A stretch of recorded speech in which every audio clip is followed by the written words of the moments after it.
এরকম সূরাতুল আসর, আসর মানে সময়, ইতিহাসের শুরু থেকে নিয়ে কিয়ামত পর্যন্ত এই সময়ে সময়ে কারা সফল আর কারা ব্যর্থ, এটা জানতে হলে আপনাকে সূরা আসর পড়তে হবে।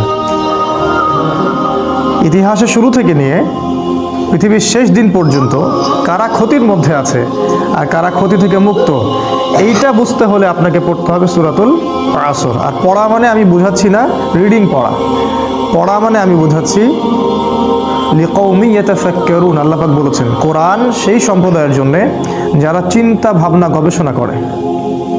কোরআন কোনো সাধারণ মানুষদের জন্য নয়। আল্লাহ পাক বলেছেন কোরআন একটা কিতাব ওই সব সম্প্রদায়ের জন্য লিকৌমি ইয়াতাফাক্কারুন, যারা গভীর গবেষণা চিন্তা ভাবনা করে তাদের জন্যে। কোরআন তাদের জন্য নয় যারা হালুয়া রুটি সেমাই খায় বাসায় গিয়ে ঘুমিয়ে যায়, তাদের জন্য কোরআন নয়। তো আল্লাহ রাব্বুল আলামিন সময়ের একটা সূরা নাজিল করেছেন, সময়ের চূড়া, সময়ের সূরা। টাইম, এর উপরে উঠবেন, অতীতকে দেখতে পারবেন, ভবিষ্যৎকে দেখতে পারবেন, বর্তমানকে দেখতে পারবেন। তাহলে উঠতে হবে সূরা আসরের উপরে। শুরু করি, বিসমিল্লাহির রহমানির রহিম। আল্লাহ পাক বলেছেন ওয়াল আসরি, ওয়াও মানে হচ্ছে শপথ, কসম। ওয়াওয়ের দুটো অর্থ হয় আরবিতে, একটা হলো এবং, একটা হলো কসম। কখন এবং কখন কসম? যখন দুইটা ক্লজ, অ্যারাবিক গ্রামারে, ইংলিশ গ্রামারে আমরা যেটা বলি ক্লজ, বা দুইটা অংশ, এই দুইটা অংশের মধ্যে জয়েন্ট দিতে হবে, তখন ওয়াও জবর ওয়া মানে হলো এবং। যেমন ইল্লাল্লাযীনা আমানু, তারা নয় যারা ঈমান এনেছে, ওয়া আমিলুস সলিহাত, এবং সৎ আমল করেছে। এখানে ওয়া মানে হচ্ছে এবং। আবার প্রথমে যেটা আছে ওয়াল আসরি, এই ওয়াও মানে হচ্ছে কসম বা শপথ। কোরআনে আল্লাহ পাক অনেকগুলো কসম করেছেন। ওয়া তিন, ডুমুর ফলের কসম। আমাদের দেশের ডুমুর ফল না, আবার যে ডুমুর ফল মক্কা মদিনায় পাওয়া যায়, আরবে পাওয়া যায়, কাঁচা খেতেও মিষ্টি লাগে। ওয়া তিন, ওয়া জাইতুন, জাইতুন ফলের কসম। জাইতুনের তেল দিয়ে রাসূল সাল্লাল্লাহু আলাইহি ওয়াসাল্লাম মালিশ করতে বলেছেন, উপকারী। ওয়া তুরি সিনিন, তুর পাহাড়ের কসম, সিনাই পাহাড়ের কসম। এরকম অনেক কসম আছে। ওয়াল লাইল, রাতের কসম। ওয়া দুহা, দ্বীপ্রহরের কসম। ওয়াল ফজর, ফজরের কসম। ফজরের কসম করে আল্লাহ বলেছেন ফজর, সকাল, ফজর নিঃশ্বাস ছাড়ে। অসাধারণ একটা আয়াত, ফজর নিঃশ্বাস ছাড়ে। আজকের এডুকেশন সিস্টেম আমাদের এটা বিশ্বাস করবে সকাল নিঃশ্বাস ছাড়ে? কোরআন বলেছে ফজর, ফজরের সময় মালায়েকা চলে আসেন, কেরাত হয় ইমামের, তারা শোনেন। কারা কারা নামাজে আসছেন তারা লিখে রাখেন, আল্লাহর কাছে লিস্টটা নিয়ে যান, নিয়ে গিয়ে দেখান যে ফজরের জামাতে হাজির ছিল। আবার আসরের জামাতে আরেক দল ফেরেশতা আসে, তারা আবার দেখেন আসরের জামাতে কারা কারা আছে, তারা আবার ফজর পর্যন্ত থাকে। কোরআনে সূরা ফজরের মধ্যে শপথ করে বলা হচ্ছে যে ফজর নিঃশ্বাস ছাড়ে। আমাদের এডুকেশন সিস্টেমকে বিশ্বাস করবে কথাটা, যে ফজর নিঃশ্বাস ছাড়ে? তারা বল পাগলের প্রলাপ, কি বলে, হয়তো গাল গল্প বল। এই জন্য আমি বারবার বলি যে this education system is created by দাজ্জাল। এই এডুকেশন সিস্টেমটা ক্রিয়েট করেছে দাজ্জাল নিজেই। তার উদ্দেশ্য একটাই, কিভাবে আমাদের পুরো জেনারেশনের পর জেনারেশন, প্রজন্মের পর প্রজন্মকে আল্লাহ থেকে দূরে সরানো যায়, এটাই উদ্দেশ্য, আর কোনো উদ্দেশ্য নেই। একজন পিএইচডি ডিগ্রি অর্জন করবে কিন্তু ভিতর থেকে হবে অন্ধ। একজন ডক্টরেট করবে, বাইরে থেকে ডিগ্রি নিয়ে আসবে, তার বাবা মা থাকবে বৃদ্ধাশ্রমে, সে ইন্টারনালি ব্লাইন্ড। আল্লাহ পাক এরকম অনেক কসম করেছেন, একটা কসম সময়ের কসম। সময়ের কসম আল্লাহ কেন করলেন সেটা বলার আগে বলছি, আল্লাহ যে কসম করলেন, আমাদের জন্যও কি কসম করার বিধান নাই? আছে। আমরা যদি কসম করি তাহলে শুধু আল্লাহর নামেই করতে হবে। কারণ একটা হাদিসে রাসূল সাল্লাল্লাহু আলাইহি ওয়াসাল্লাম বলেছেন মান হালাফা বিগাইরি ইসমিল্লাহ ফাকাদ কাফারা, যে ব্যক্তি আল্লাহ ছাড়া অন্য কারো নামে কসম করলো সে কুফরি করলো। আমরা যখন কসম করব অবশ্যই আল্লাহর নামেই কসম করতে হবে। ছোটবেলায় আমরা শিখেছিলাম আল্লাহর কসম করতে হয় না, এই জন্য আমরা মায়ের কসম করতাম, বাবার কসম করতাম। এখন আমরা দেশের কসম করি, মাতৃভূমির কসম করি। তা আল্লাহ বলেছেন কসম করতে হবে শুধুমাত্র আল্লাহরই, অন্য কারো না। তবে আল্লাহ রাব্বুল আলামিন তার সৃষ্টির কসম করেন, যেমন রাত দিন, ফজর, ডুমুর ফল, কোরআন, চাঁদের, সময়ের ইত্যাদি। সময়ের কসম করার অর্থ কি? সময়ের কসম আল্লাহ পাক কেন করছেন? আল্লাহ পাক যখন কোনো কিছুর কসম করছেন বুঝতে হবে ওই বিষয়টা অত্যন্ত গুরুত্বপূর্ণ। এটা বোঝার জন্য খুব বেশি বুদ্ধির দরকার নাই। আল্লাহ পাক তো সহজে কোনো বিষয়ের কসম করবেন না। আর কোরআন নাজিল করার সময় আল্লাহ পাক খুবই ইকোনমিক্যাল। কোন দিকে? শব্দ চয়নের ক্ষেত্রে আল্লাহ পাক অতিরিক্ত কোনো শব্দই চয়ন করতে চাচ্ছেন না, যেটা দরকার সেটা নাজিল করছেন। অহেতুক কোনো শব্দ কিন্তু কোরআনে নাই। কোরআন এমন একটা কিতাব যেটার একটা শব্দ দিয়ে একটা জাতির ইতিহাস বলা হয়েছে। সিরিয়াসলি, সূরা কাহফের মধ্যে একটা শব্দ আছে। যুলকারনাইন বাদশা যাচ্ছেন একদিকে, একটা কওমকে দেখতে পেলেন যে কওমের সূর্যের আলো থেকে বাঁচার কোনো বুদ্ধি ছিল না। তারা জানতো না কিভাবে সূর্যের আলো থেকে নিজেদেরকে রক্ষা করতে হবে। আল্লাহ ভালো জানেন এই জায়গাটা কোথায়। আল্লাহ পাক শুধু বলেছেন ক্যাযালিকা, ওরা এরকমই ছিল, ব্যাস এতটুকু। ওই সম্প্রদায়টা এমনই ছিল বলে আল্লাহ পাক অন্য প্রসঙ্গে চলে গেছেন। একটা ওয়ার্ড দিয়ে একটা সম্প্রদায়ের কথা বলেছেন আল্লাহ পাক। শব্দ আল্লাহ পাক অহেতুক চয়েস করবেন না। তাই সময়ের শপথ কেন করলেন? 3টা কারণে করতে পারেন, শর্ট করে বলছি। একটা হলো, অবশ্যই আমাদেরকে চোখে আঙ্গুল দিয়ে দেখিয়ে দেওয়া হচ্ছে যে আমাদের জীবনের সবচেয়ে গুরুত্বপূর্ণ জিনিস সময়। আমাদের মানব জাতির জন্য সবচেয়ে গুরুত্বপূর্ণ জিনিস হচ্ছে সময়, যেটা আমরা ফেসবুকে, অনলাইনে থেকে, ইউটিউবিং করে, গার্লফ্রেন্ডের সাথে সময় অপচয় করে, কফি খেয়ে, চায়ের দোকানে আড্ডা পিটে, খেলার মাঠে নষ্ট করি। তবে মানুষ যখন মৃত্যুবরণ করবে কিয়ামতের মাঠে এবং জান্নাতে যদি চলেও যায়, সেখানে গিয়েও মানুষের আফসোস হবে ওই সময়গুলোর জন্যে যে সময়গুলো মানুষ অহেতুক নষ্ট করেছে, যে সময়গুলোতে মানুষ আল্লাহর কথা বলেনি, আল্লাহর জিকির করেনি, রাসূলের প্রতি দরুদ পড়েনি। ওই সময়গুলোর জন্য মানুষ আফসোস করতে থাকবে। একজন জান্নাতি ব্যক্তিও আফসোস করতে থাকবে, কেন আমি ওই সময়গুলো আল্লাহর জিকির করিনি। সময় সবচেয়ে বেশি ইম্পর্টেন্ট জিনিস। আর এই সভ্যতা, এই গডলেস ওয়ার্ল্ড এবং এই এডুকেশন সিস্টেম আমাদের সময়গুলোকে খেয়ে ফেলেছে। এখন আমার মনে হয় এই 30 বছরের জীবনে এসে আমার কাছে মনে হয় যে আমার জীবনের 15 বা 18টা বছর অপচয় হয়ে গেছে। 18 বছরে আমি হাফেজ হতে পারতাম, আমি হয়তো হাদিসেরও হাফেজ হতে পারতাম, বুদ্ধি ব্রেন ভালো ছিল, ফার্স্ট হতাম সবসময়। আমি হয়তো ফিক পড়তে পারতাম, ইতিহাস পড়তে পারতাম, সিরাত পড়তে পারতাম। এখন সারাদিন রাত যত কাজই করি না কেন আত্মতৃপ্তি হয় না, মনে হয় কিছু না কিছু গ্যাপ থেকেই গেল। আর এই গ্যাপটা কখনো পূরণও হবে না, অসম্ভব। তাই যারা 40 বছর 50 বছর বয়সে তাস খেলছে, টিভি দেখতেছে, আড্ডা পিটাচ্ছে, এদেরকে দেখলে বুঝেই আসে না যে এই বয়সে কিভাবে সেটা করতে পারে। একটা বারও কি চিন্তা হয় না যে আমার হায়াত কমে আসছে, আমি পৃথিবীতে আর হয়তো বেশি দিন থাকবো না। সুবহানাল্লাহ, সময়ের কসম। আল্লাহ পাক সময়ের কসম করে আমাদেরকে সময়ের দিকে দৃষ্টি দিতে বলছেন, সময়ের সম্পর্কে সচেতন হতে বলছেন। দেখেন, মানুষ সারা জীবনে অনেক কষ্ট করে ঠিকই, কষ্টের পর কষ্ট সহ্য করে।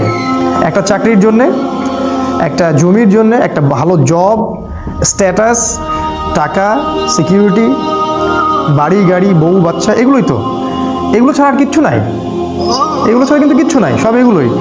এগুলোর পিছনে সারা দিন রাত মানুষ প্রচণ্ড পরিশ্রম করে, মানুষ কিন্তু প্রচণ্ড পরিশ্রম করে। আর শয়তান মানুষকে প্রচণ্ড পরিশ্রম করিয়েও নেয়। ও মানুষকে কষ্টের পর কষ্ট দিয়ে জাহান্নামে নিয়ে যেতে চায়। কিন্তু দেখেন, কষ্টের ট্র্যাকটা ভুল, কষ্টের ট্র্যাকটা ঠিক নাই, রং ট্র্যাকে সে কষ্ট করছে। এই যে আমাদের ছেলেমেয়েরা পড়াশোনা করছে, নার্সারিতে ভর্তি হচ্ছে 5 বা 6 বছর বয়সে, 25 বছর পর্যন্ত ঘাড়ে ব্যাগ থাকবেই। অনার্স মাস্টার্স করতে করতে 25 হয়ে যাবে বয়স। এই লম্বা সময়ে সে কোরআন শিখবে না। জেনারেল এডুকেশনের কথা বলছি, কোরআন A to Z শিখবে না, হাদিস শিখবে না, ফিকহ শিখবে না, ইতিহাস শিখবে না, সে ইসলামের যে রাসূলের জীবনী সেটা শিখবে না, সাহাবীদের জীবনী শিখবে না, এগুলো কিছুই শিখবে না। 25 বছর পর্যন্ত সে কষ্ট করবে। আমরা যখন জেনারেল লাইনে পড়তাম, আমাদেরকে এক একটা কবিতা, এক একটা গল্প এমনভাবে পড়ানো হতো, একদম ভেজে ভেজে খাওয়ায় দেওয়া হতো। রবীন্দ্রনাথের কবিতা, নজরুলের কবিতা, জীবনানন্দ দাশের কবিতা, শেক্সপিয়ারের গল্প, তারপরে আপনার মাইকেল মধুসূদন দত্তের কবিতা। অবশ্যই এখানে ইসলামপন্থী কারো কবিতা ছিল না। আপনার কাছে যদি মনে হয় এই পুরো প্ল্যানটা এমনি এমনি হয়ে গেছে, আপনি বোকা স্বর্গে বাস করছেন, এর পিছনে একটা মাস্টার মাইন্ড আছে। এই পুরো প্রসেসটা একদিনে হয়নি, এটাকে সাজানো হয়েছে, ঢেলে সাজানো হয়েছে, যাতে করে আমাদের প্রজন্মের বা প্রজন্ম ইসলাম থেকে দূরে সরে যায়, তাদের জীবনের বড় একটা সময় নষ্ট হয়ে যায়। সময়ের কসম করেছেন আল্লাহ, এটা একটা কারণ, সময়ের প্রতি মূল্যায়ন করা। সেকেন্ড কারণ হচ্ছে আল্লাহ পাক অতীতের দিকে তাকাতে বলছেন আমাদের দিকে, অতীতের দিকে। সময়ের কসম করে আল্লাহ পাক আমাদেরকে বোঝাচ্ছেন যে অতীতের দিকে তাকিয়ে দেখো, সময়ে সময়ে যারাই আল্লাহর বিধানকে অস্বীকার করেছে আল্লাহ পাক তাদেরকে এই দুনিয়াতেও লাঞ্ছিত করেছেন, পরকালেও যন্ত্রণাদায়ক শাস্তি দিয়েছেন। আল্লাহ পাক সময়ের কসম করে আমাদেরকে হিস্ট্রি পড়তে বলছেন, ইতিহাস। অতীতের দিকে তাকাও, দেখো আদম আলাইহিস সালাম থেকে শুরু করে এই পর্যন্ত একই সুন্নাত, আল্লাহর সুন্নতের মধ্যে কোনো পরিবর্তন নাই। ওয়ালান তাজিদা লিসুন্নাতিল্লাহি তাবদীলা, আল্লাহ বলেছেন আমার সুন্নাত, আমার স্টাইলে কোনো পরিবর্তন পাবে না। যাদের কাছেই আল্লাহ হেদায়েত এসেছে, যারা স্বীকার করে নিয়েছে, আল্লাহ পাক তাদেরকে দুনিয়ায় সাফল্য দিয়েছেন, পরকালেও সাফল্য দিয়েছেন। আর যারাই আল্লাহর বিধানকে অস্বীকার করেছে আল্লাহ পাক দুনিয়াতে শাস্তি দিয়েছেন, পরকালেও শাস্তি দিয়েছেন। যেমন নূহ আলাইহিস সালামের কওম আল্লাহ পাক ডুবিয়ে দিলেন। আদ জাতি প্রচণ্ড শক্তিশালী, নারিকেল গাছের সমান সমান একটা মানুষ, এর চেয়েও বড়, পাহাড়ের মধ্যে বাসা করে থাকে, আল্লাহ পাক ওদেরকে ঝড় দিয়ে উড়িয়ে দিলেন। শুআয়ব আলাইহিস সালামের কওম খুবই দাপটের জাতি, ওদের অপরাধ ছিল মানুষকে অন্যায়ভাবে মারতো। আমাদের ওই যে রিমান্ডে নিয়ে যেটা করে ওইটা করতো আর কি, রিমান্ডে নিয়ে গেলে যে পিটানটা পিটায়, এইগুলো তারা সমাজে মানুষকে পিটাইতো আর কি। একজন মানুষ দোষী, দোষ তো প্রমাণ হয়নি, মারা যাবে। ধরেন একজন মানুষ খুনের কারণে বন্দী হয়েছে, প্রমাণ হয়েছে কি এখনো? আপনি মারতে পারেন না তো, মেরে আপনি জবানবন্দি নিতে পারেন না, ইসলামে হারাম। চলছে এগুলো, কে বুঝাবে? শুআয়ব আলাইহিস সালামের কম এই কাজটা করতো। আরেকটা কাজ করতো, মাপে কম দিত আর মানুষের সম্পদ লুট করতো। আমাদের এই যে ব্যাংকিং সিস্টেমের মতো, মানুষকে কলা ঝুলায় টোপ দেয়, একটা বাড়ির দাম 10 লাখ টাকা, আমরা আপনার পক্ষ থেকে বাড়িটা কিনে দিব, কিন্তু আপনাকে 10 লাখের জায়গায় 30 লাখ দিতে হবে, কারণ অতিরিক্ত যে 20 লাখ দিতে হবে এটার জন্য আমরা আপনাকে 20 বছর সময় দিচ্ছি। আর আমরা বলি হ্যাঁ তাই তো 20 বছর সময় পাওয়া যাবে, 30 লাখ অল্প অল্প করে দিব কিস্তি স্টাইলে, সমস্যা তো নাই কিছু। এই কলা ঝুলাই দিয়ে আপনার সম্পদ তারা লুটে নিল, সুদ। আরেকটা যে পেপার মানি, কাগজের টাকা। আমি তো বললাম যে আমরা সোনা নিয়ে ওদের ব্যাংকে যাই, ওদেরকে সোনা দিয়ে ডলার নেই। শুআয়ব আলাইহিস সালামের কওম এরকম কাজ করতো, আল্লাহ পাক ভূমিকম্প দিয়ে ধ্বংস করেছেন ওদেরকে, ভূমিকম্প দিয়ে। সময়ের দিকে তাকায় দেখেন, সামুদ জাতি এরকম শক্তিশালী ছিল, আল্লাহ পাক ওদেরকে বজ্রপাত দিয়ে ধ্বংস করেছেন। ফেরাউন পৃথিবীতে এমন একজন মানুষ যে মনে করতো আমি আল্লাহ, আনা রব্বুকুমুল আ'লা, আমি ছাড়া তোমাদের মহান কোনো রব নাই। আল্লাহ পাক ওকে পানিতে ডুবাই দিলেন। এখানে একটা ঘটনা আছে, অনেকদিন বলা হয়নি, বলতে যাচ্ছিলাম। ফেরাউন যখন ডুবছিল তখন কিন্তু সে ঈমান এনেছিল, এটা কি জানেন? ফেরাউন যখন ডুবছিল তখন কিন্তু সে ঈমান নিয়ে আসছিল। ফেরাউন যখন ডুবছে ও সেনাবাহিনী সহ, তখন জিবরাইল অন্যান্য ফেরেশতারা চলে আসছেন, কারণ মৃত্যু হবে, এখন জান কবজ করা হবে। এবং যারা পাপী ওদের জান কবজের সময় ওদেরকে চেহারার মধ্যে মারা হয়, প্রচণ্ড জোরে জোরে পিটানো হয়, থাপ্পড় দেওয়া হয়। ওরা দেখতে পারে, আমরা দেখতে পাবো। তো জিবরাইল আলাইহিস সালাম তাকে কাদা ছুটছিলেন, কাদা নিয়ে তার মুখে ছুটছিলেন। ওই সময় ফেরাউন বলেছিল যে আমানতু বিরব্বি হারুন ওয়া মূসা, আমি হারুন এবং মূসার রবের প্রতি ঈমান নিয়ে আসলাম। আল্লাহ পাক তখন বলছেন আল-আন, এখন, আল ইয়াউমা নুনাজ্জিকা ফি বাদানিকা, আজকে তোমার এই দেহকে আমি সংরক্ষণ করব, লিতাকুনা আয়া, যাতে করে তুমি নিদর্শন হও তোমার পরবর্তী জাতিদের জন্য। কিন্তু জিবরাইল আলাইহিস সালাম বলেছেন একটা হাদিসের মধ্যে, হাদিসে কুদসির মধ্যে, যে ওই সময় জিবরাইল আলাইহিস সালামও ভয় পাচ্ছিলেন, যে কারণ সে তওবা করছে, যদি আল্লাহ পাক এই সময় তার তওবা কবুল করে নেন আর তিনি যে ওকে মারছেন, যদি আল্লাহ পাক এই জন্য তাকে ধরেন, এই জন্য জিবরাইল আলাইহিস সালামও ভয় পাচ্ছিলেন। আল্লাহ পাকের রহমত এত প্রশস্ত, আল্লাহ চাইলে ওই সময় যদি তাকে মাফ করে দিতেন। জিবরাইল আলাইহিস সালাম বলছেন, যেদিন থেকে ফেরাউন বলেছে আনা রব্বুকুমুল আ'লা, ওই দিন থেকে আমি ওকে ঘৃণা করি, ওই দিন থেকে আমি ওয়েট করতেছি কখন সে মরবে, আমি আযাব দিব। তো এই যে ফেরাউন, সেও সময় স্রোতে হারায় গেল, নমরুদ হারায় গেল। এখনকার এই যুগের ফেরাউনরাও হারায় যাবে, এই যুগের নমরুদ যারা তারাও হারায় যাবে, কোনো কিছুই সময়ের মধ্যে টিকে থাকবে না। সময়ের কসম করে আল্লাহ পাক বলছেন এই যে হিস্ট্রি দেখো, শিক্ষা নাও। আরেকটা উদ্দেশ্য হতে পারে সময়ের, সেটা হলো যে এই যে আমরা যে সময় বসবাস করছি আখিরুজ্জামান, শেষ জামানে, এই শেষ জামানের যে সময়, এই সময়টার প্রতি আল্লাহ পাক বেশি গভীর দৃষ্টি দিতে বলছেন, কারণ এটা হচ্ছে ইতিহাসের সবচেয়ে ইম্পর্টেন্ট টাইম। কারণ এখানে এমন এমন কিছু ঘটনা ঘটবে যা পৃথিবীর ইতিহাসে কখনো ঘটেনি। কীরকম? একদিন সাহাবীরা বসে আছেন, রাসূল সাল্লাল্লাহু আলাইহি ওয়াসাল্লাম আসলেন, এসে বললেন তোমরা কি নিয়ে কথা বলছো? সাহাবীরা বললেন আমরা কিয়ামত নিয়ে কথা বলছি। রাসূল সাল্লাল্লাহু আলাইহি ওয়াসাল্লাম বললেন শুনে রাখো, 10টা আলামত না দেখা পর্যন্ত কিয়ামত হবে না। নাম্বার 1 দাজ্জাল, নাম্বার 2 ইয়াজুজ আর মাজুজ, নাম্বার 3 ঈসা আলাইহিস সালামের আগমন, নাম্বার 4 দাব্বাতুল আরদ, জমিন থেকে অনেকগুলো প্রাণী বের হবে, 5 নাম্বার আর দুখান, ধোঁয়া, সারা পৃথিবী ধোঁয়ায় ছেয়ে যাবে, 6 নাম্বার 6, 7, 8 সম্ভবত 3টা ভূমিকম্প, 3টা বড় বড় ভূমিকম্প হবে পৃথিবীর পূর্ব, পশ্চিম এবং মাঝখানে। আরেকটা হচ্ছে পশ্চিম দিক থেকে সূর্য উঠবে। আর সর্বশেষটা হচ্ছে ইয়েমেন থেকে আগুন বের হবে, এই আগুনটা মানুষকে তাড়িয়ে নিয়ে আসবে আরাফার মাঠের দিকে। রাসূল সাল্লাল্লাহু আলাইহি ওয়াসাল্লাম বলছেন 10টা আলামত না দেখা পর্যন্ত কিয়ামত হবে না। এগুলো মেজর আলামত। এই জন্য এই সময়টা, শেষ যুগের এই শেষ সময়টা বেশি ইম্পর্টেন্ট। এখানে এমন কিছু ঘটনা ঘটবে যেটা ইতিহাসে কখনো ঘটেনি। দাজ্জাল কখনো বের হয়নি, ইয়াজুজ আর মাজুজ এর আগে বের হয়নি, সূর্য কখনো আগে পশ্চিম দিক থেকে উঠে নাই, ধোঁয়ায় সারা বিশ্ব ছেয়ে যায়নি, জমিন থেকে বড় বড় জানোয়ার বের হওয়া শুরু হয়নি এখন। এমন হাদিস আছে যে ওরা মানুষের সাথে কথা বলবে। একজন পুরুষ ঘর থেকে বের হলে ঘরে ফিরে আসবে, বাড়ির দেওয়াল, ওই ব্যক্তির পা, অন্য জানোয়ার তাকে বলে দিবে বাড়িতে কি হয়েছিল। মানে এরকম প্রযুক্তি আসতেছে সামনে। সময়ের কসম করে আল্লাহ পাক এই শেষ জামানার দিকে আমাদেরকে তাকাতে বলছেন, এবং এটা বলছেন এই শেষ জামানায়, এই জায়গাটা ভালো করে বোঝেন, এই শেষ জামানায় ইন্নাল ইনসানা লাফি খুসর, এই শেষ জামানার প্রত্যেকটা মানুষ ক্ষতির মধ্যে আছে। এটা আল্লাহ বোঝাচ্ছেন আমাদের। আখিরুজ জামানের প্রত্যেকটা মানুষ ক্ষতির মধ্যে আছে। ইন্নাল ইনসানা লাফি খুসর, নিশ্চয়ই, ইন্না মানে নিশ্চয়ই, আল ইনসান মানে মানুষ, লা মানে আবার অবশ্যই, ফি মানে মধ্যে, আর খুসর মানে ক্ষতি। শাব্দিক অর্থ হয় নিশ্চয়ই মানুষ অবশ্যই ক্ষতির মধ্যে আছে। আখিরুজ জামান এমন একটা জামান, এমন একটা যুগ, যে যুগের কোনো মানুষ ক্ষতি থেকে বাইরে নয়। যতই দাড়ি, টুপি, পাগড়ি আর জুব্বা থাকুক না কেন, সে ক্ষতি থেকে বাইরে নয়। যে মনে করবে সে ক্ষতি থেকে বাইরে, সে বোকার স্বর্গে বাস করছে। রাসূল সাল্লাল্লাহু আলাইহি ওয়াসাল্লাম কি বলেননি আখিরুজ জামানের একটা ব্যক্তি খুঁজে পাওয়া যাবে না যে সুদ থেকে মুক্ত থাকতে পারবে? তিনি কি বলেননি এই জামানার সবচেয়ে বেশি হবে মেয়েরা, এবং মেয়েরা নগ্ন হয়ে বাইরে ঘুরবে। মুমিন ভাই, মুমিন স্বামী তাকে বাড়িতে রাখতে পারবে না, সে দায়ুসে পরিণত হবে, কিছু করতে পারবে না। শেষ জামানায় দাজ্জাল এবং তার সেনাবাহিনীরা এমনভাবে সারা বিশ্ব শাসন করবে, এদের গ্রিপ থেকে মুমিন বের হতে পারবে না। সবচেয়ে বড় হাদিসটা হচ্ছে শেষ জামানায় মুমিনের হাতে জ্বলন্ত কয়লা রাখা যেমন, ঈমান ধরে রাখাটা ওই রকম হবে।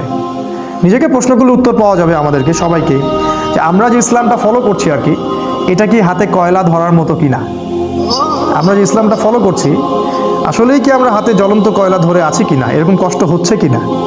যদি কষ্ট হয় সুসংবাদ আপনার জন্য, যদি কষ্ট হয় তাহলে আপনার জন্য সুসংবাদ, আপনি সেই ব্যক্তি যার কথা রাসূল বলেছেন। আর যদি কষ্ট না হয় আফসোস আমাদের জন্যে, আমার উপর ধিক্কার, আমি সেই ব্যক্তি যার কথা রাসূল বলেছেন নেগেটিভলি, পজিটিভলি না। কি বলেছেন রাসূল সাল্লাল্লাহু আলাইহি ওয়াসাল্লাম? সকালে মুমিন থাকবে, বিকালে কাফের হয়ে যাবে। বিকেলে কাফের থাকবে, সকালে মুমিন হবে। ইয়াবিউ রাজুলু দীনাহু লিআরদি দুনিয়া, দুনিয়ার বিনিময়ে একজন ব্যক্তি তার দিনকে বিক্রি করে দিবে। এই হলো আখিরুজ জামান। এই জামানার প্রত্যেকটা মানুষ ক্ষতির মধ্যে। তবে আল্লাহ পাক বলেছেন 4 শ্রেণীর মানুষ নয়। 4টা কাজ যারা করবে, একই সাথে 4টা কাজ, 4টার মধ্যে যে কোনো একটা নয়, 4টা কাজই একই সাথে অ্যাট দ্য সেম টাইম, 4টা কাজ যারা করতে পারবে এবং এর উপর ইস্তেকামাহ, দৃঢ় থাকতে পারবে, তারাই ক্ষতি থেকে বেঁচে থাকবে। তার মধ্যে নাম্বার 1 হচ্ছে ইল্লাল্লাযীনা আমানু, ঈমান। ঈমানটা কেন এখন আমি বুঝি। এই ওয়ার্ল্ডটাকে রিড করতে হলে, এই বিশ্বে আসলেই কি হচ্ছে এটা বুঝতে হলে আপনার ভিতর থেকে একটা নলেজ দরকার, ইন্টারনাল একটা লাইট দরকার। যার ভিতরে ঈমান নাই তার ভিতরে আল্লাহর পক্ষ থেকে নূর আসবে না, পসিবল না। যার ভিতরে, হৃদয়ের ভিতরে ঈমান নাই, আল্লাহর পক্ষ থেকে লাইট বা নূর আসবে না। আর আল্লাহর পক্ষ থেকে কলবের মধ্যে নূর না আসলে সে ভিতর থেকে দেখতে পারবে না আসলে কি হচ্ছে। যেমন আমাদের মেয়েদের কথা বলা হচ্ছে মিডিয়ায়, মেয়েরা অনেক এগিয়ে যাচ্ছে, প্রগতি সমান তালে চলছে, সম অধিকার অগ্রগতি, তাই না? কিন্তু কোরআন সুন্নাহ এবং আখিরুজ্জামান স্টাডি করলে আমরা দেখছি যে মেয়েরা এগিয়ে যাচ্ছে ঠিকই, কিন্তু জাহান্নামের দিকে। এই যে চিন্তার জগতের বিশাল একটা পরিবর্তন, এক শ্রেণীর মানুষের কাছে এটা প্রোগ্রেস, আর আমি বলছি এটা জাহান্নামের রাস্তা। বিশাল একটা পার্থক্য না? এই পার্থক্যের কারণ হচ্ছে যে মন্তব্যটা করেছে সে বাহ্যিক দৃষ্টি দিয়ে করেছে, কিন্তু আমরা কোরআন সুন্নাহ থেকে ঘেটে ইন্টারনাল অবজারভেশন থেকে মন্তব্যটা করলাম। এই ইন্টারনালি লাইট পেতে হলে আমাকে নূর দরকার, আর নূর আসবে আল্লাহর পক্ষ থেকে। আর কখন আসবে? যখন আপনি কোরআনের কাছে আসবেন, যখন ঈমান নিয়ে আসবেন, ইল্লাল্লাযীনা আমানু। এই হলো প্রথম। আর হাদিসে আছে, হাদিসে জিবরিলের মধ্যে ঈমানের 6টা পিলার, তো অনেকেই জানি না। ঈমানের 6টা পিলার হচ্ছে, 1 নাম্বার আমানতু বিল্লাহ, আল্লাহর প্রতি বিশ্বাস করা, তার ফেরেশতাগণের প্রতি বিশ্বাস করা, তার আসমানি কিতাবগুলোর প্রতি বিশ্বাস করা, রসুলগণের প্রতি বিশ্বাস করা, পরকালের প্রতি বিশ্বাস করা এবং তাকদীরের ভালো মন্দের প্রতি বিশ্বাস করা। এই 6টা পিলারকে বিশ্বাস করার নাম ঈমান। এখানেও 3টা কথা আসবে, শুধু বিশ্বাস করা না, হৃদয়ে বিশ্বাস করা, মুখে স্বীকৃতি দেয়া।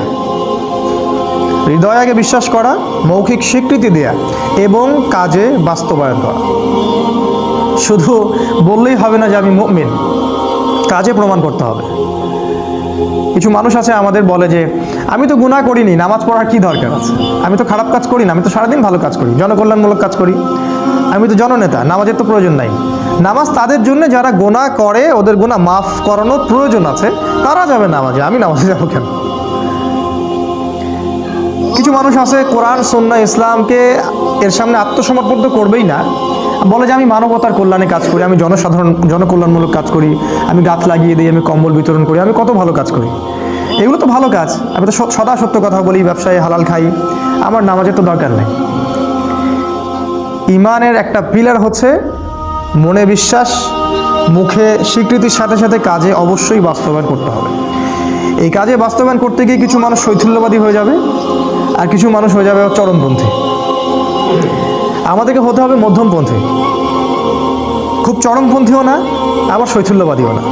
কারণ আল্লাহ পাক এই উম্মতকে বলেছেন উম্মাতান ওয়াসাতা লিতাকুনু শুহাদা আলান নাস, তোমরা হচ্ছে মধ্যমপন্থী উম্মত, তোমাদেরকে অন্যান্য উম্মতগুলোর উপরে সাক্ষী হিসেবে উপস্থাপন করা হবে।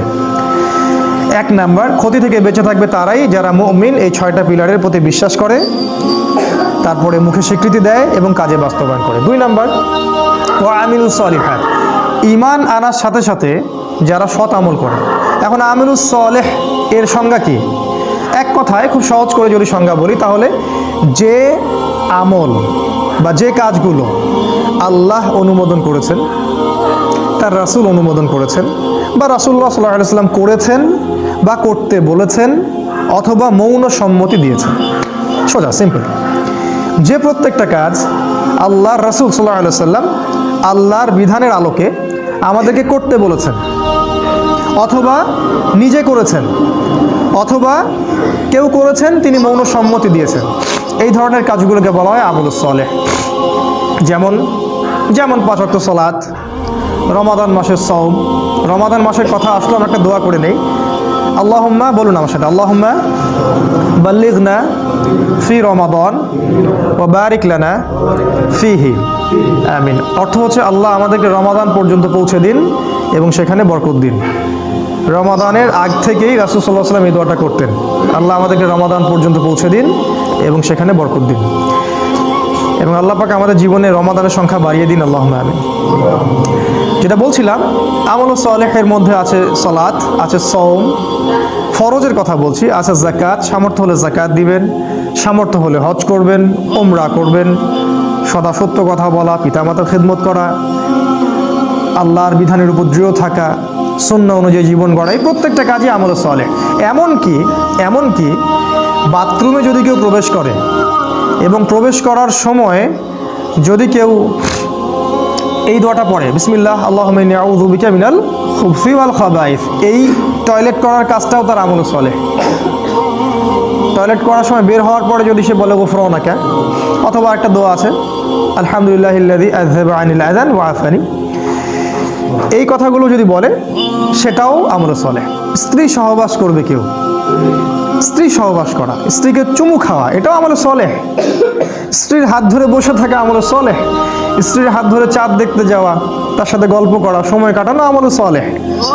স্ত্রী সহবাস করার আগে কেউ যদি দোয়া পড়ে, বিসমিল্লাহ আল্লাহুম্মা জান্নিবনা শাইতান ওয়া জান্নিবিশ শাইতান মা রাযাকতানা, তার সহবাসটার জন্য সে নেকি পাবে, সেক্স করলে নেকি পাবে।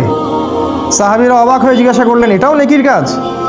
আল্লাহ রাসূল বললেন, এই কাজটা যদি তুমি স্ত্রী ছাড়া অন্য কারোর সাথে করতা তাহলে কি সেটা জেনা হতো না, গুনাহ হতো না? সাহাবীরা বললেন, হ্যাঁ হতো।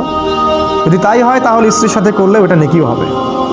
ইসলামের মতো সহজ রিলিজিয়ন কোথাও পাবেন না। খেতে বসেছেন, খাবেন, খিদা লাগছে, এই জন্য খাবেন, বিসমিল্লাহ বললেন, খাওয়া শুরু করলেন, প্রথম লোকমার সাথেই বললেন আলহামদুলিল্লাহ। আল্লাহ পাক বলছেন, আল্লাহ ওই বান্দার প্রতি সন্তুষ্ট হয়ে যান, আমলে সলেহ। কোরআন তেলাওয়াত করছেন, আমলে সলেহ, প্রতি হরফে 10 নেকি পাচ্ছেন। জিকির করছেন, সুবহানাল্লাহ আলহামদুলিল্লাহ, আমলে সলেহ। সারাদিন আপনি যদি রাসূলের স্টাইল ফলো করেন, সকাল থেকে নিয়ে একদম ঘুমানো পর্যন্ত, ঘুমাবেন, ঘুম তো রেস্ট, ঘুমানোর আগে একটু ওযু করলেন, বা ওযু সম্ভব না আপনি দোয়াগুলো পড়লেন, পরে ফু দিলেন, সূরা বাকারা শেষ 2 আয়াত পড়লেন, বিসমিল্লাহ আল্লাহুম্মা বিইসমিকা আমুতু ওয়া আহইয়া, পরে ঘুমিয়ে গেলেন। পুরো ঘুমটা আপনার আমলে সলেহ। ওই ঘুমের মধ্যে যদি আপনি স্বপ্ন দেখেন, স্বপ্নে আপনি জেনা করতেছেন, ওটার জন্য কোনো দোষ নাই, ওটার জন্য কোনো দোষ নাই, মাফ হয় না স্বপ্ন অনেক সময়, ওটার জন্য কোনো গুনাহ নাই, কারণ আপনি দোয়া পড়ে ঘুমিয়েছেন, শয়তান আপনাকে ডিস্টার্ব করেছে। এরকম প্রতিটা কাজ, যেই কাজগুলো রাসূল সাল্লাল্লাহু আলাইহি ওয়াসাল্লাম করেছেন বা করতে বলেছেন, অথবা মৌন সম্মতি মানে সম্মতি দিয়েছেন, ঠিক আছে করতে পারো, সেগুলো আমলে সলেহ। আরেকটা জিনিস আছে, একই সাথে আল্লাহ এবং তার রাসূল যে কাজগুলো করতে নিষেধ করেছেন, যে কাজগুলো করতে নিষেধ করেছেন, যে কাজগুলো করার ব্যাপারে শাস্তির কথা বলেছেন, সেই প্রত্যেকটা কাজ ছেড়ে দেওয়াও আমলে সলেহ। যেমন রাসূল বলেছেন যে শিরিক করো না, শিরিক না করা আমলে সলেহ। সুদ খেও না, সুদ যে আপনি খাচ্ছেন না এটাই আমলে সলেহ। সুদ আপনি খাচ্ছেন না, সুদ খাবো না বলে অন্য একটা আপনি রিজিকের সোর্স খুঁজেছেন, যে আমি সুদে থাকতে চাই না, এই জন্য আমি কলা বিক্রি করি, ওই কলা বিক্রি করাটা আপনার আমলে সলেহ, এবং আপনি আল্লাহর কাছে মর্যাদা পান ওই কোটটাই পড়া ব্যাংক অফিসারের চাইতে। কোটটাই পড়া ব্যাংকের অফিসার আল্লাহর কাছে রক্তচোষা প্রাণীর মতো। কোরআনের ভাষায় বললে হয়তো অনেকে কষ্ট পাবেন, আল্লাহ পাক বলেছেন জানোয়ারের মতো। আল্লাহ পাক বলেছেন জানোয়ারের মতো, সূরা আরাফ আয়াত নাম্বার 179। মাঝে মাঝে একটু হিট দিয়ে কথা বলতে হয় বলেই আল্লাহ এগুলো কথা বলেন। তো এই যে আমরা অন্যায় থেকে দূরে থাকছি, এটা আমলে সলেহ। ওই যে টাকনুর নিচে কাপড় পরলে গোনা হয়, আপনি প্যান্টটা কেটে নিলেন, এটাই আমলে সলেহ, কারণ আপনি টাকনুর নিচে কাপড় পরতে চাচ্ছেন না, দাড়ি শেভ করতে হয় না, এই জন্য আপনি ছেড়ে দিয়েছেন। দাড়ি যতদিন থাকবে আপনি আমলে সলেহের মধ্যেই আছেন, কন্টিনিউয়াসলি নেকি লেখা হচ্ছে। আর এইটা একমাত্র সুন্নাহ যেটা মৃত্যুর পর আপনার পরিচয় বলে দিবে আপনি মুসলিম না মুসলিম। যে একমাত্র সুন্নাহ, ভিজিবল সুন্নাহ, যেটা নিয়ে আমরা কবরে যাব। আর কোনো সুন্নাহ নিয়ে আমরা কবরে যাচ্ছি না, ভিজিবল, দেখা যাচ্ছে না। একমাত্র সুন্নাহ যেটা দেখা যাচ্ছে, এইটা নিয়ে কবরে যাবে মানুষ। পাগড়ি নিয়েও যাবে না কবরে, জুব্বা নিয়েও যাবে না কবরে। তো যেটা বলছিলাম যে আপনি যে অন্যায়গুলো, এগুলো থেকে যে দূরে থাকছেন, এটা আমলে সলেহ। সেটা প্রত্যেকটা অন্যায় হোক না কেন, যত বড় স্কেলেই হোক আর যত ছোট স্কেলেই হোক, তাহলে আমলে সলেহ আমি মনে হয় বোঝাতে পেরেছি। যে আমলগুলো রাসূল করেছেন, করতে বলেছেন অথবা সম্মতি দিয়েছেন, সেগুলো আমলে সলেহ। একই সাথে যেগুলো রাসূল নিষেধ করেছেন, এগুলো ছেড়ে দেওয়াও আমলে সলেহ। আরেকটা বিষয় আছে, সেটা হলো যে আমলে সলেহ এর বিপরীত জিনিসকে বলা হয় বেদাত। যখন কোনো ব্যক্তি আমলে সলেহ করে না, অন্য কোনো পদ্ধতি অবলম্বন করে যেটা আল্লাহ এবং তার রাসূল অনুমোদন করেননি ইসলামে, এটাকেই বেদাত বলা হয়। এটা সংখ্যার ক্ষেত্রে হতে পারে, সময়ের ক্ষেত্রে হতে পারে, এটা পদ্ধতির ক্ষেত্রে হতে পারে। যেমন দরুদ পাঠ করাটা ইবাদত, কিন্তু মিলাদ মাহফিলের স্টাইলে দরুদ পড়াটা বেদাত। একজন ব্যক্তি দোয়া করবে, একাকী দোয়া করতে পারে, মাশাআল্লাহ, কোনো সমস্যা নেই, কিন্তু সম্মিলিতভাবে একটা সিস্টেম তৈরি করে নেয়া তা বেদাত। একজন মানুষ ধরেন রোজা রাখবে, ভালো কাজ, এটা একটা নির্দিষ্ট দিনকে বেছে নিল, যে এই দিনে আমি 1000 রাকাত নামাজ পড়বো, আর এই দিনে আমি হালুয়া রুটি খাবো, আর এই দিনে রোজা রাখবো, সিস্টেমটা বেদাত। অর্থাৎ আমলে সলেহ এর বিপরীতটাই কিন্তু বেদাত। আমলে সলেহ এর পরিণাম জান্নাত, বেদাতের পরিণাম কিন্তু জাহান্নাম। আল্লাহ পাক আমাদেরকে হেফাজত করুন। এই হলো 2 নাম্বার, ঈমান এবং আমলে সলেহ। আর 2টা আছে, শর্ট করে দিচ্ছি। 3 নাম্বার, ওয়াতাওয়াসাউ বিল হক, তারা ক্ষতি থেকে বেঁচে থাকবে শেষ জামানায় যারা নিজেরা আগে হকের উপরে থাকে, নিজেরা আগে হকের উপরে দৃঢ় থাকে, পাহাড়ের মতো, খিদির আলাইহিস সালামের মতো, ওই যে পাহাড়ে পাথরের উপর বসেছিলেন, রকের উপরে, নিজেরা দৃঢ় থাকে এবং এরপরে অন্যদেরকে হকের দিকে ডাকে, এরা ক্ষতি থেকে বেঁচে থাকবে। যারা ঈমান এনেছে, এরপর আমলে সালেহ করছে, এখন মাশাআল্লাহ পরিবার গঠন করে ফেলেছে, নিজের যোগ্যতা হয়ে গেছে, নিজে হকের উপর আছে মাশাআল্লাহ, এবার মানুষকে সে হকের দিকে ডাকছে। কারণ ডাকার কাজটা তো স্কুল বয়দের কাজ না, এটা স্কলারদের কাজ। কারণ যদি আমরা দাওয়াত দেওয়ার যোগ্যতা অর্জন না করি, তাহলে আমি মানুষকে ভুল পথে দাওয়াত দিব। সিম্পল। আমি যদি ইংরেজির প্রফেসর হতে চাই, আমাকে ইংরেজির উপর আরও বড় ডিগ্রি নিতে হবে, তারপরে আমাকে ক্লাস নিতে হবে। তাই আমরা নিজেরা যদি আগে এগুলোর উপর স্টিল থাকি, তারপরে আমরা যখন মানুষকে দাওয়াত দিব, যোগ্যতা অর্জন করব, জ্ঞান অর্জন করব, তখন মানুষ সঠিক পথের দিকে আমরা ডাকতে পারবো। আর এই জায়গায় কিন্তু সমস্যা আছে, আমরা দাওয়াটা খুব পছন্দ করি, তো যোগ্যতা থাক বা না থাক একটু সুর করে বলতে পারি, পড়াশোনা থাক বা না থাক, হ্যাঁ পড়াশোনা খুব একটা নাই, সুর আছে গলার মধ্যে, সারা দেশব্যাপী দাওয়াতি কাজ করা হচ্ছে, অসংখ্য মানুষ জিকিরের নামে প্যান্ডেলে উঠে লাফাচ্ছে, অসংখ্য মানুষ ইসলামের নামে দলীয় তাকলিদে যাচ্ছে, অসংখ্য মানুষ জিহাদের নামে জঙ্গিবাদে যাচ্ছে, প্রত্যেকটা জায়গায় সমস্যা সৃষ্টি হচ্ছে। কারণ কি? কারণ যে দাওয়াত দিচ্ছে সে জানে না আসলে সঠিকভাবে দাওয়াত দেওয়ার ম্যাথোডোলজিটা কি। কোথা থেকে শিখবো? আল্লাহ রাসূল থেকে শিখবো, অন্য কারো কাছে যাওয়ার দরকার নেই। শুধু রাসূল সাল্লাল্লাহু আলাইহি ওয়াসাল্লামের জীবনের দিকে তাকাবেন, জীবনের কোন জায়গায় কোন অবস্থায় তিনি কিভাবে দাওয়াত দিয়েছেন, ব্যাস। জীবনের কোন সিচুয়েশনে তিনি কেমন করে দাওয়াত দিয়েছেন। মক্কায় তিনি মূর্তির সামনেও নামাজ পড়েছেন 13 বছর, তখন মূর্তি ভাঙার মতো সিচুয়েশন ছিল না।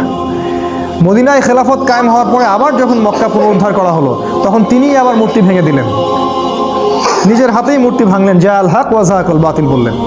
তাহলে দুটা সিচুয়েশন আলাদা ছিল। দায়ীকে বুঝতে হবে তার যোগ্যতা কতটুকু, তাকে কোন সিচুয়েশনে কি বলা যাবে কি বলা যাবে না, কি কোন দিকে মানুষকে ডাকতে হবে, কোন সময়ে কোন দিকে দাওয়াত দিতে হবে। এখন উম্মার যে সময়, এই সময়টা মানুষকে ছোট ছোট ইখতিলাফি বিষয়ের দিকে মতভেদ করার সময় নয়। এখন আমরা এমন একটা সময়ে আছি যে আমরা এন্ড টাইম, শেষ সময়ের দিকে যাচ্ছি, যখন সারা বিশ্ব একত্রিত হয়ে আমাদের বিরুদ্ধে প্রোপাগান্ডা চালাচ্ছে।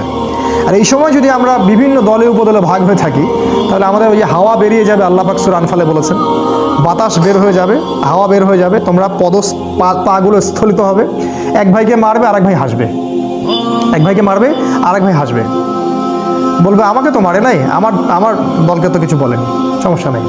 তো বোকা বুঝতে পারেনি যে পরে ওর কাছে ওরা আসতেছে। তো এটা হবে। তাহলে হকের দাওয়াত দেওয়ার আগে আমাদেরকে হকটাকে চিনতে হবে, হক চিনতে হবে, এবং এর উপরে আগে নিজেদেরকে দৃঢ় থাকতে হবে, তারপরে গিয়ে আমাদেরকে অন্যকে দাওয়াত দিতে হবে। এবং দাওয়াত দেওয়ার সময় আমাকে পরিবেশ পরিস্থিতি এবং সময় বুঝতে হবে, কোন সময়ে কোন প্রেক্ষাপটে কিসের দাওয়াত দিতে হবে। এবং এই দাওয়াত দেওয়ার সময় হতে হবে মানুষের সাথে নরম, উদার। একটা মানুষ এখনও ইসলামের বেসিক কোনো বিষয় জানেই না, ধরেন সে সলাতই আদায় করে না, এখন আপনি কি সবার আগে ওকে সলাতের দিকে ডাকবেন, নাকি ওকে আপনি বুকে হাত বাঁধা শেখাবেন? কি করবেন বলেন তো? আপনার বুদ্ধিমানের কাজ কি? অ্যাটলিস্ট তাকে আগে সলাতের দিকে তো ডাকবেন। সে নামাজ পড়তেছে মাশাআল্লাহ, এখন নিয়মিত জামাতে আসে, মাশাআল্লাহ হৃদয়টা পরিবর্তন হচ্ছে, আস্তে আস্তে আস্তে আস্তে আপনি ওকে মাসআলাগুলো বোঝান। আমরা কি করি? আমরা প্রথমে আক্রমণ করি, যেখানে যাই এটা ঠিক না, ওইটা ঠিক না, আপনার এটা ভুল হয়েছে, আপনার এটা ঠিক না। এতে করে কি হয়? ওরা তো এই ব্যাপারটাকে ভালোভাবে দেখেই না, বরং এখানে ওরাও তখন ডিফেন্সিভ হয়ে যায়, ওরাও তখন বলে যে না আমাদেরটাই ঠিক। ওরাও মাহফিল করবে আপনার বিরুদ্ধে, আর আমরাও মাহফিল করবো ওদের বিরুদ্ধে। এই হচ্ছে উম্মার সার্কাস। শব্দটা কি বললাম আমি? সার্কাস। এখন এই বাংলাদেশে এই সার্কাস চলে। হকের দাওয়াত দেওয়ার জন্য হকের সংজ্ঞা জানতে হবে। আল্লাহ পাক সূরা কাহাফের মধ্যে বলেছেন, আয়াত নাম্বার 23 বা 24, আল্লাহ বলছেন ওয়াকুলিল হক মির রব্বিকুম, হক সেটাই, সত্য সেটাই যেটা তোমার রবের পক্ষ থেকে নাজিল হয়। ফামান শাআ ফালইউমিন, যার ইচ্ছা হয় সে ঈমান নিয়ে আসুক, ওয়ামান শাআ ফালইয়াকফুর, যার ইচ্ছা হয় সে অস্বীকার করুক। ইন্না আ'তাদনা লিযালিমিনা নারান, আর আমি আল্লাহ জালেমদের জন্য আগুন প্রস্তুত করে রেখেছি। আল্লাহ পাক হকের সংজ্ঞা দিলেন, হক সেটাই যেটা আল্লাহর পক্ষ থেকে নাজিল হয়। তাহলে আল্লাহর পক্ষ থেকে কি গণতন্ত্র নাজিল হয়েছে? ধর্মনিরপেক্ষতাবাদ, কমিউনিজম, আমাদের সেকুলারিজম, আমাদের এই যে ইউনাইটেড নেশনস, জাতিসংঘ, আমাদের ইসরায়েলের ব্যাংকিং সিস্টেম, এগুলো আল্লাহর পক্ষ থেকে নাজিল হয়েছে। কি নাজিল হয়েছে আল্লাহর পক্ষ থেকে? এক সময় আল্লাহর পক্ষ থেকে তাওরাত নাজিল হয়েছিল। ওই তাওরাতই ছিল ওই সময়ের হক। ওই তাওরাতটা ওই সময়ের হক ছিল। এরপরে জাবুরটা ওই সময়ের হক ছিল। ইনজিলটা ওই সময়ের হক ছিল। এখন কিয়ামত পর্যন্ত হকের মানদণ্ড কোরআন এবং সুন্নাহ, এর বাইরে যাওয়ার কোনো সুযোগ নাই। জীবনের প্রতিটা ক্ষেত্রে যদি এটার উপর আমল একজন ব্যক্তির না থাকে, সে ব্যক্তি নামে মুসলিম হতে পারলেও কাজে এখনো পরিপূর্ণ মুসলিম হতে পারেনি। এটাকে বলা আত্মসমর্পণ। এই হকটাকে আমরা আগে চিনলাম, এরপরে আপনি হকের দিকে মানুষকে দাওয়াত দিবেন। আর আমি বললাম দাওয়ার ক্ষেত্রে আমাদেরকে হতে হবে একটু লিবারেল, একটু নমনীয়, মানুষকে আগে বেসিক জিনিসগুলোর দিকে নিয়ে আসা, তারপরে আপনি আস্তে আস্তে কঠিন জিনিসগুলো আলোচনা করেন। আর সবচেয়ে বেশি যেটা ইম্পর্টেন্ট, এই শেষ জামানায় সবার মাঝে একটা মৈত্রীর বন্ধন তৈরি করা বেশি ইম্পর্টেন্ট। সে যে কোনো সংগঠন করুক না কেন, সে যে কোনো দল করুক না কেন, আমাদের দেখা উচিত ওর মধ্যে ভালো কতটুকু আছে। হানাফিদের মধ্যে ভালো আছে, আহলুল হাদিসদের মধ্যে কিছু ভালো আছে, তাবলিগের মধ্যেও দেখবেন আপনি কিছু ভালো আছে, জামাত ইসলামে দেখবেন আপনি কিছু ভালো আছে, চরমনায়ে দেখবেন কিছু ভালো আছে। সবারই মধ্যে কিছু না কিছু ভালো অবশ্যই আছে। আপনি কেমন করে বুঝবেন কোনটা ভালো কোনটা খারাপ? ওই যে বললাম, হক থেকে বুঝতে হবে। হকের মানদণ্ড দেখে আপনাকে ডিসাইড করতে হবে যে এটা ভালো এটা খারাপ। আর একান্ত যদি নাই পারি ডিসাইড করতে আমি, তাহলে সমসাময়িক যত ওলামায়ে কেরাম আছে তাদের কাছে যাব, গিয়ে বলবো, পরামর্শ করব যে আসলে কোনটা সত্য কোনটা মিথ্যা, এবং তারপরে আমি যাচাই বাছাই করে দেবো কোনটা সত্যের বেশি কাছাকাছি। আর যদি দেখা যায় দুইটা অপশন দেখা যাচ্ছে, এটাও ঠিক ওইটাও ঠিক, যেমন ধরেন সুবহানাল্লাহ, এটা 33 বার করে পড়া যায়, 33 33 33, আর লাস্টে একবার লা ইলাহা ইল্লাল্লাহ ওয়াহদাহু লা শারীকা লাহু, তাই না? কি জানি লা ইলাহা ইল্লাল্লাহ, হ্যাঁ মাশাআল্লাহ, লাহুল মুলকু ওয়া লাহুল হামদু ওয়া হুয়া আলা কুল্লি শাইইন সহি সহি। একটা হাদিসে আরেকজন সাহাবীকে রাসূল বলছেন 33 33 34 বার আল্লাহু আকবার। এটা কি সহিহ? এটা সহি। তাহলে কখন আপনি ওইটা আমল করেন, কখন এটা আমল করেন, বৈচিত্র্য থাকলো। বেতের সালাত কত রাকাত পড়েছেন রাসূল? 1 3 7 5 9, কোনটা সহি? সব সহি। এখন কিছু মানুষ বলবে আমরা গোলালু মার্কা আলেম, সবই সহি বলে। এক জায়গায় এই কথাটা বলে আসলাম মিঠাপুকুর জায়গিরহাটে, তো পরে একজন খুবই খেপে গেছে আমার উপরে। খাবার টেবিলে আমার উপর খুব আক্রোশ ঝাড়লো, বললো যে আপনি গোলালু মার্কা আলেম, আপনি সবগুলোকে সহি বললেন। আমি জিজ্ঞাসা করলাম বেতর সালাত কোনটা সহি? বললো যে আমি তো অত পণ্ডিত না, পড়াশোনা জানি না, বলে চলে গেল। এই যে আমাদের আচরণগত সমস্যা, এটার কারণ আসলে অজ্ঞতা এবং আমাদের সব নলেজগুলো না থাকা। এরকম প্রতিটা মাসআলা আপনি দেখবেন, ওই যে পায়খানা করতে বসা থেকে শুরু করে ঘুমানো পর্যন্ত যতগুলো আমল আমরা করি, প্রতিটা আমলেই একাধিক অপশন আছে। একবারে হাঁটু বেড়ে বসার অপশন আছে, এক পা ডান পা খাড়া করে বসার অপশন আছে পায়খানাতে। খাবার টেবিলে বসার, মানে নিচে যখন বসি হাঁটুর উপরে বসার অপশন আছে না? তাশাহুদের মতো বসার অপশন আছে না? কোনটা সহি? বলবেন দুটাই সহি। আপনি সালাতে দাঁড়াবেন, কখনো 2 রাকাত সুন্নত পড়ার অপশন আছে, কখনো 4 রাকাত আছে না? কখনো বেতর 1 রাকাত পড়ার অপশন আছে, কখনো 3 রাকাত আছে না? কোরআন তেলাওয়াত করবেন, অপশন নাই? অপশন আছে। আপনি যে কোনো সুন্নার দিকে যান, ঘুমাবেন, ঘুমানোর সময় অনেক দোয়া, কোনটা সহি? সবগুলোই সহি। সূরা কাফিরুন পড়ে ঘুমানোর হাদিস আছে, সূরা কাফিরুন। অনেকে বলবে এটা নাই, আছে, হয়তো সে জানে না। তাই আমাদেরকে এই জায়গায় যেটা করতে হবে যে সব ডাটাগুলোকে এক জায়গায় আনতে হবে। যদি আমার কাছে না থাকে, আমি ওলামায়ে কেরামদের বই পড়ব, সহযোগিতা নিব, এবং সবার মাঝে ঠিক আছে ভাই, আমি বুঝতে পারতেছি ওরটা হয়তো একটু দুর্বল, আমারটা বেশি সহি, আচ্ছা ঠিক আছে, সে সেটা করতেছে, করুক। আমি তাকে হিকমার সাথে একসময় বুঝাবো যে ভাই এটা যেটা বেশি সহি, আপনি চাইলে এটা করতে পারেন, আমার কাছে এটা ভালো মনে হয়। মাশাআল্লাহ। কোনো ইমামের মধ্যে কি কোনো দ্বন্দ্ব ছিল? হানাফি মাযহাবের ইমাম শাফিঈ মাযহাবকে ঘুষি মারতেন নাকি?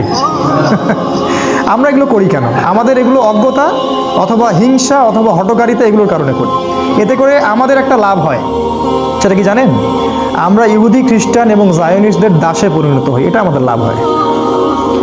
আমরা ইহুদি খ্রিস্টান এবং জায়নিস্টদের দাসে পরিণত হই, কারণ ওরা বিভক্ত উম্মাকে সুযোগ পেয়ে ধ্বংস করার পথ খুলে যায়। এটা হলো হকের দাওয়াত আমরা দিব। আর একটা হলো সবর, এটা বলে শেষ করছে, সবর ওয়াতাওয়াসাউ বিস-সবর, হকের দাওয়াত দেওয়ার সাথে সাথে যারা সবর করে। আচ্ছা, দাওয়াতের সাথে সবরের সম্পর্ক কি? রংপুরে কুকুরের সংখ্যা বেশি হচ্ছে না? আমাদের এলাকায় একই অবস্থা। আমাদের এলাকায় কুকুরের যন্ত্রণায় ঘুমানো যায় না এখন। আর একটা বিষয় আমি দেখছি আমাদের এলাকায় অনেক বিত্তশালী আছে, তো বিত্তশালীদের টাকা রাখার জায়গা নাই, আর বাসায় হয়তো আল্লাহ এবং তার রাসূলের প্রতি সেই রকম তাওয়াক্কুল আছে কিনা আল্লাহ ভালো জানেন, তো সবাই কুকুর পুষতেছে বাসায়, সম্পদ পাহারা দিচ্ছে কুকুররা। সুবহানাল্লাহ।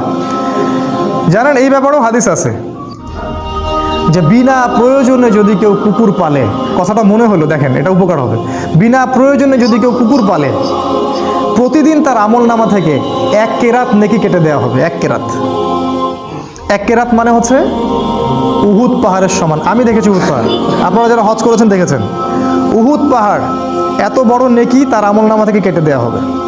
আবার কেউ যদি কোনো ভাইয়ের জানাজায় যায়, তার আমলনামে 1 কেরাত নেকি লিখে দেওয়া হবে। মাটি দিলে আরও 1 কেরাত নেকি লিখে দেওয়া হয়। সবরের সম্পর্কটা কি?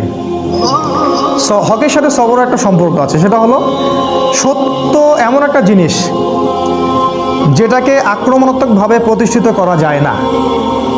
হক এমন একটা জিনিস যেটাকে কখনো আক্রমণাত্মকভাবে প্রতিষ্ঠিত করা যায় না, ধৈর্যের সাথে প্রতিষ্ঠিত করতে হয়।